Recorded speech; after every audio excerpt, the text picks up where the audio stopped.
So then William arrives right here. He hikes inland, and who does he see at sort of the top of this sort of hill-like thing behind me? As he sees the Saxons led by Harold Godwinson waiting him.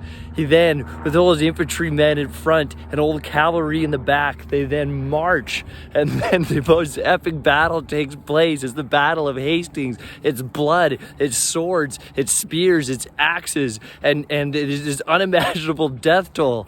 And so much so that the left flank of William's army suddenly drops and this retreat starts to happen, and it looks like the Normans are going to lose. William, Duke of Normandy, or also known as William the Bastard, the guy with nothing but a claim to the English throne and an army who sailed here to take what was rightfully his, is about to lose everything. A rumor then spreads that not only this, William, the Duke of Normandy, is actually dead.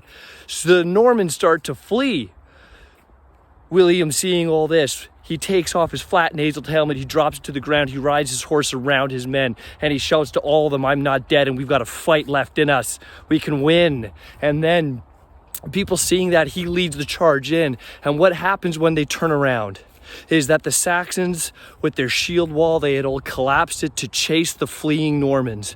And at that point, and this is true of life as well, is that sometimes it's only when you're done running and you turn around do you see the open vulnerability.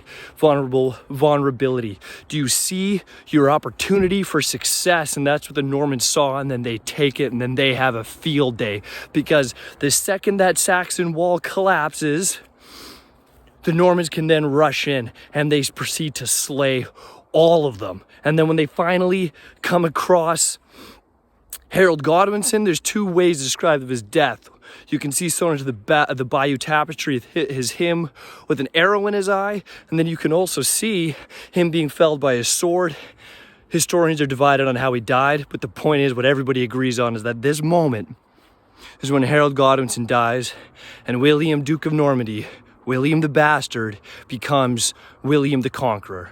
And in my opinion, becomes, well, the first king of what we now think of today as England.